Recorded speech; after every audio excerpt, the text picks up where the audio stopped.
Hey everyone, Karan here from Tech Revs, and today you're watching my review of the Xbox Series S. Now, I'm not going to do a typical review of this because it's a year old, people already know what's in the system, and I feel that many people who wanted to buy this have already done that by now. This is for the people who are planning to do it right now and are having trouble getting the new Series console and the PlayStation. So, here are 10 reasons why I feel you should be buying the Xbox Series S and why you should give this a chance. So reason number one is pretty straightforward, and that is simply just how small this box actually looks. This is by far the smallest console you can have, not only in this generation but even as of the previous generation. It can actually fit in anywhere, and unlike the consoles that have come out, which is especially the PlayStation 5, which is actually like a gigantic tower, my brother has that one, you can't really put this under a console or a shelf table, so that makes this extremely pocketable. And for reference, this can actually get inside a carry bag very easily.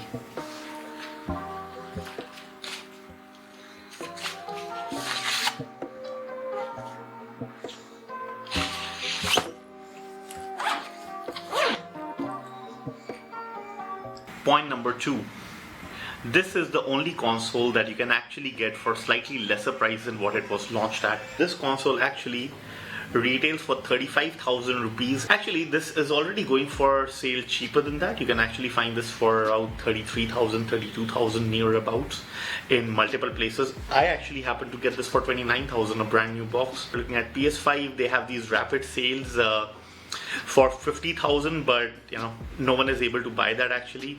It's mostly scalpers getting to it and then selling you at an inflated rate of 65, 70,000. This at 29 and that at 70, I mean, this just is a great deal.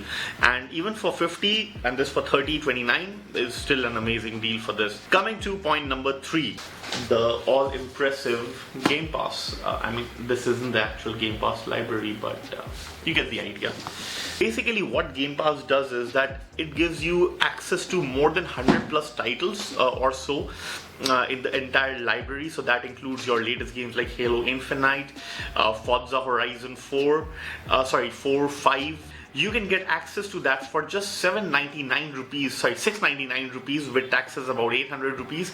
And if you're a first time consumer of the Game Pass, then what happens, surprise, surprise by Xbox guys, is that they basically give you 8 months of access for 800 rupees. But I understand the the ownership experience of buying a physical game, but this is a whole new different thing.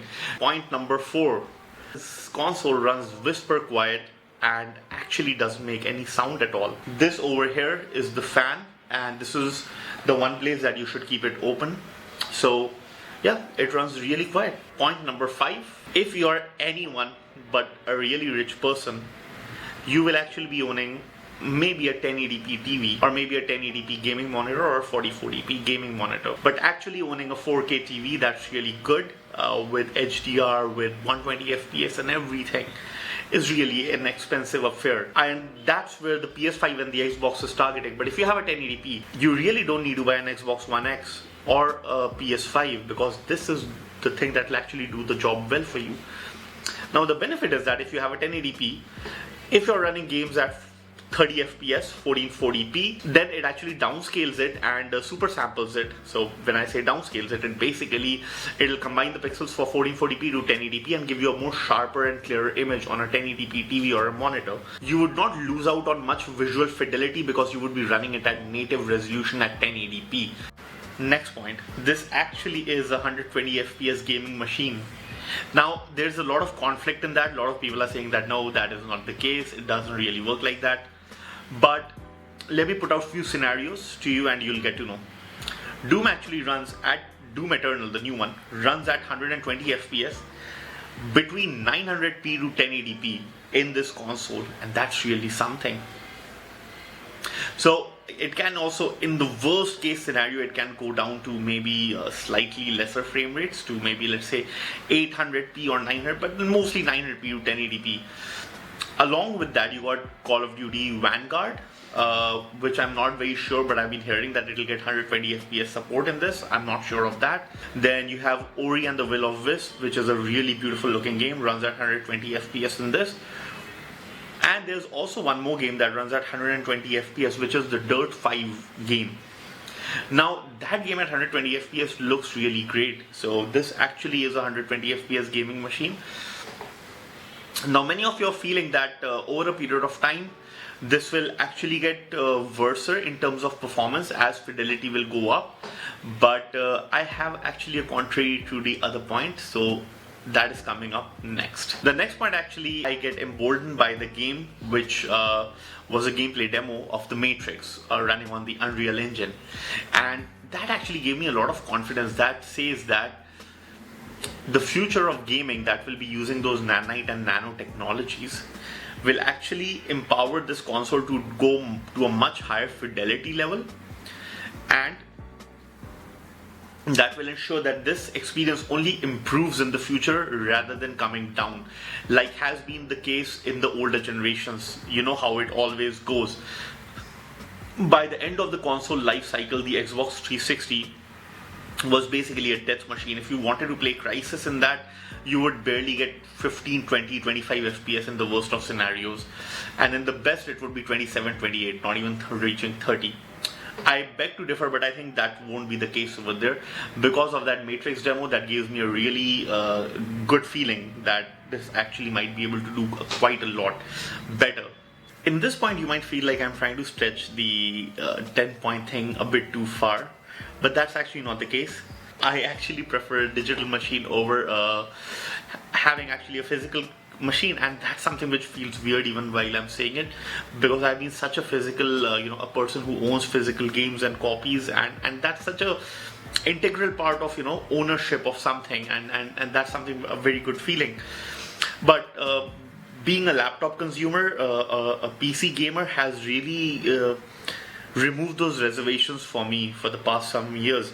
And I had the Nintendo Switch and I did have a lot of physical cards, but what I realized is that I was actually ending up paying the digital games that I was buying here, not necessarily that they were good, but because it was just readily available. I didn't have to, the act of going up, picking out a game cartridge, putting it in and then playing it, that deliberate act is something which I'm not very much keen on doing actually. As you start working and everything, there's limited time, and in that limited time you just want access to everything as soon as possible. So the deliberate act of actually going out and taking a physical copy, getting it is, but I agree, it's a controversial topic. This is a thing that really hits home with me. After having the Xbox Series S, I really have started appreciating going digital. The last point that I would like to close on, this is the only one that is letting gamers actually game. Many of us have been trying our best to get into the next console generation, and me, like many others that I've seen on YouTube channel and my close friends who have been trying to get these consoles, have been fed up with the system in which you are just unable to get these games and these systems. This is a very good entrant for us into this generation of console. So I feel that this actually is the console that actually gets the non-gamers also into the community. Yeah, I give a huge kudos to this system for actually existing.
it is the